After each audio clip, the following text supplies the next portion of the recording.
여러분의 구독은 영상을 제작하는 데 큰 힘이 됩니다. 영상을 보시기 전에 구독과 좋아요 꼭 부탁드리겠습니다. 아울러 회원이 되시기를 원하시는 분들은 유튜브 채널 홈피 구독 옆에 있는 가입 버튼을 눌러주시기 바랍니다.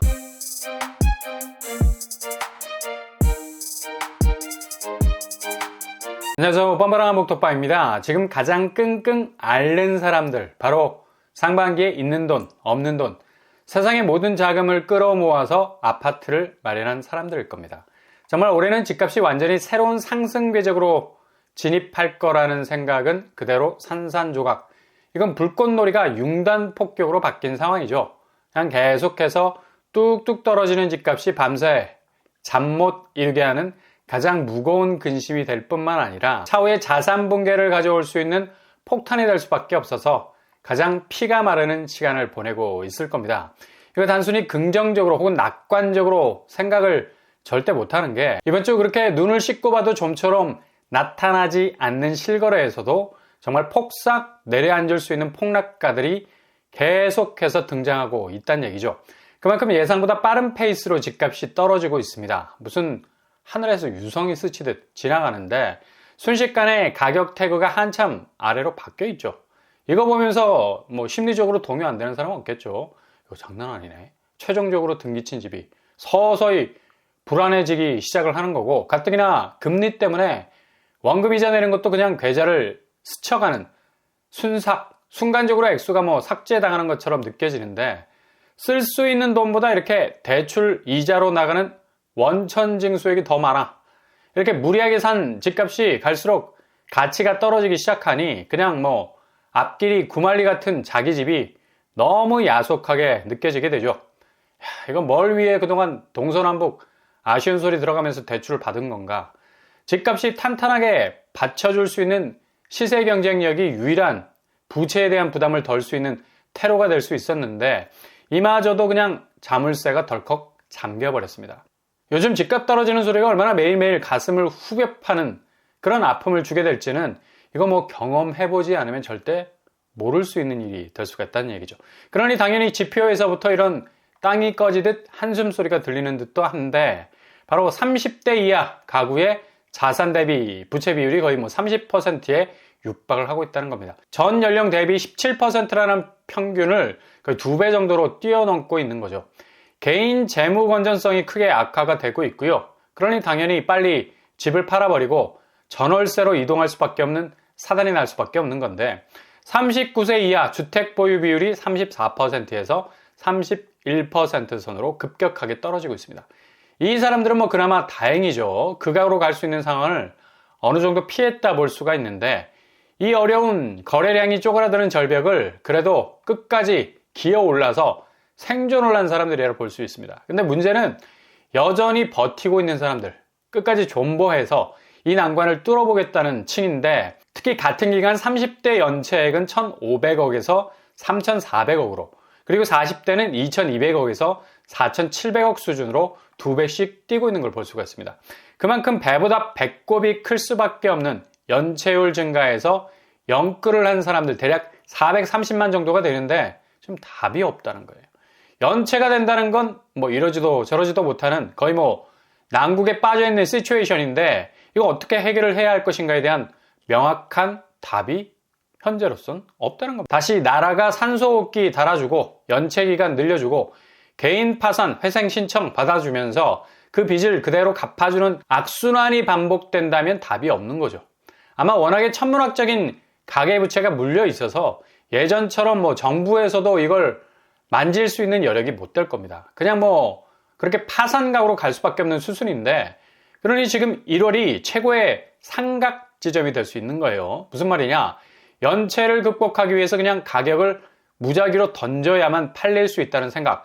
동시에 이렇게까지 내가 낮은 가격으로 던지다가 나중에 집값이 다시 반등하면 그냥 그놈의 새가슴 때문에 오판했다는 자책이 들까봐 손에 등기친 집 들고 벌벌벌 떨고 있는 겁니다. 오늘 서울 매물량 보면 7만 5천 건으로 올라섰습니다. 이번 주 초에 거의 뭐 2천 건의 매물이 자취를 감췄었는데, 그만큼 마지막 선택지를 두고 장고에 들어간 거라 할 수 있고요. 대신 전월세는 거의 변동이 없죠. 이렇게 성문을 열기까지가 어려운 겁니다. 백기투항이라는 게 뭐 한두 푼 하는 것도 아니고 거의 뭐 일생일대의 자금을 쏟아부은 집이라 그렇게 쉽게 포기하기에는 아직 이르다는 생각도 할 수 있죠. 근데 1월 말로 갈수록 집값 추이는 더 하락 추세로 돌변을 하게 될 거고, 그냥 집값 약세장이라는 보이지 않는 포위망이 계속해서 그 반경을 좁혀오는 일들이 벌어지게 될 겁니다. 이렇게 되면 갈수록 집값은 악화일로를 걷게 될 거고요. 기대만큼 매물을 걷어들인 효과 나오지 않을 겁니다. 지금 하락장은 단기 하락세가 아니라 장기 하락세, 또 아주 가파른 속도로 진행이 될 가능성이 높기 때문에 매물을 거둔다고 해서 모든 게 해결되는 게 아니죠. 그냥 연명할 수 있는 기간만 느리는 건데, 그동안 스스로 갚아야 할 원금 이자는 갈수록 부담으로 다가올 겁니다. 그래서 오늘 날짜 10일에는 매물 건수가 7만 5천 건으로 늘어나고 있네요. 이런 매매 시장의 분위기와 동시에 지금 분양시장 분위기 보면 딱 이런 각이 나오고 있죠. 작년 12월에만 전국에서 4만 6천 가구 분양에 들어갔었습니다. 이거 말이 됩니까? 특별히 핀셋 분양단지, 그러니까 사람들의 선호도가 높은 곳 제외하면 거의 그냥 뭐 죽어나가고 있는 쪽이 분양시장입니다. 일반 분양 세대수가 133% 증가한 추세였고요. 2022년에 비하면 뭐 거의 2023년도가 배 이상 늘어난 건데, 지금 부동산 시장이 혼수 상태에 들어갈 조짐이 뻔한데 이렇게 많은 물량이 풀려 나온다는 건 결국 밑장이 깔려 있다는 거죠. 올해 집값 추이가 거의 최악일 가능성이 높기 때문입니다. 갈수록 분양시장은 말라갈 게 뻔하고, 아예 이참에 작년 12월에 이어서 올해 1월까지 사생결단으로 물량 내놓고 완판이 되든 말든 선착순 무순위로 무조건 돌려서 결판을 내자는 분위기죠. 그만큼 작년보다 올해 집값 사정이 더욱 악화될 가능성이 많기 때문에 이런 선택지에 무게를 두고 있는 겁니다. 그리고 대부분 분양가는 고분양가 가격이 상한선을 훌쩍 넘어버리는 추세로 나오기 때문에 호불호가 많이 갈리게 될 거고요. 어차피 지금 분양시장은 무주택자를 위한 분양이 아니라 선착순, 무순위로 범위를 확대, 지역 분양 차원에서 전국 분양으로 넘어가서 해결을 보려는 경향이 많죠. 그렇게 높게 뽑아낸 금액도 분명 다주택자들 수요가 붙을 거라는 계산이 깔려 있기 때문입니다. 허그의 초기 분양률 동향을 보면 거의 서울 아파트 10채 중 2채만 팔리는 꼴로 20% 수준으로 초기 분양 수준 확 내려갔습니다. 이렇게 분양시장이 지금 매매시장의 미래를 고스란히 보여주고 있는 거죠. 근데 매매시장에서 매물을 인풋, 아웃풋 아무리 돌려가면서 들였다 내놨다 해도 실익이 전혀 없다는 거죠. 이제 매물 증가량 보고 사람들이 포인트를 두지 않을 겁니다. 얼마나 떨어지고 있느냐, 그 가격선을 물고 이후에 다른 가격대가 어떻게 형성이 될 것인가에 무게를 두기 때문에 그리 매물 증가량 의미가 없어 보이고요.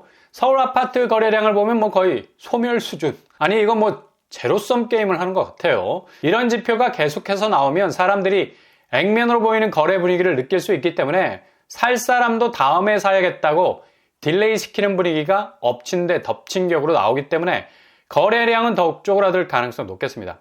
얼마나 거래량이 없으면 1월에만 72건의 거래를 찍고 있죠. 거의 뭐 넘버링이 올라가지 않는 수준입니다. 이게 제일 무서운 거죠.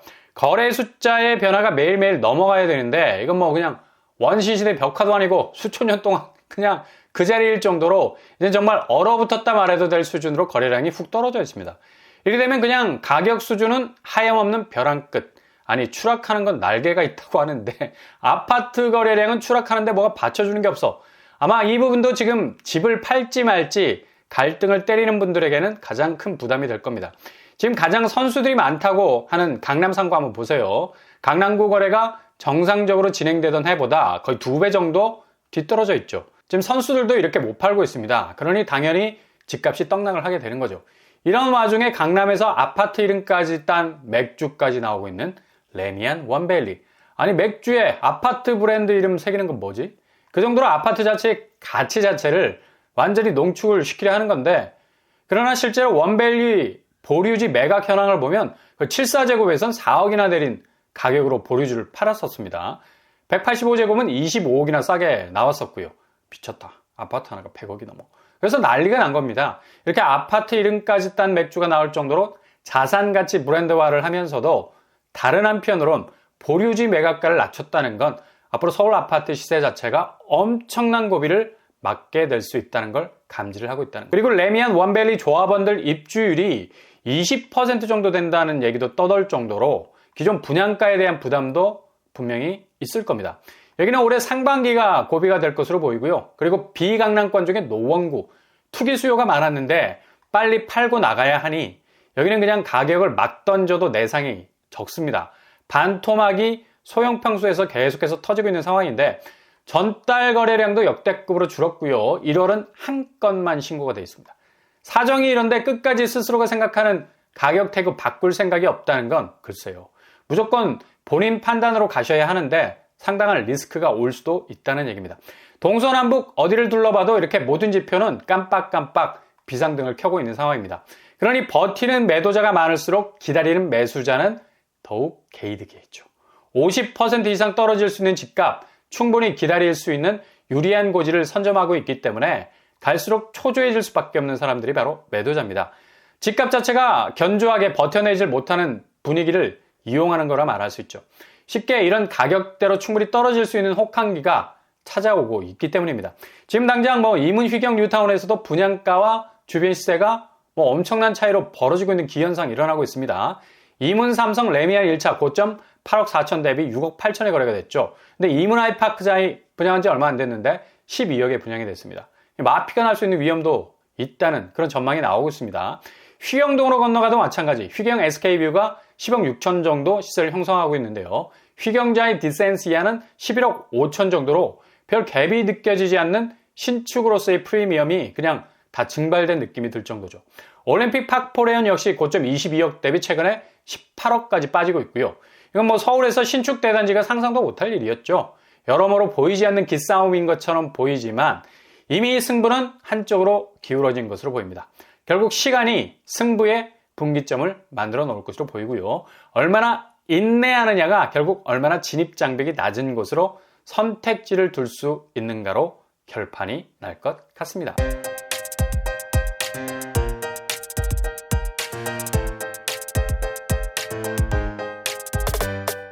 오늘의 부동산 캐리커처, 지금 가장 애를 끓고 있는 분들은 아마도 상반기 자금을 위험수위 선상에 갖다 놓고 집을 산 사람들인데 지금 상당 부분 집값 하락세가 위험할 정도로 흔들리고 있죠.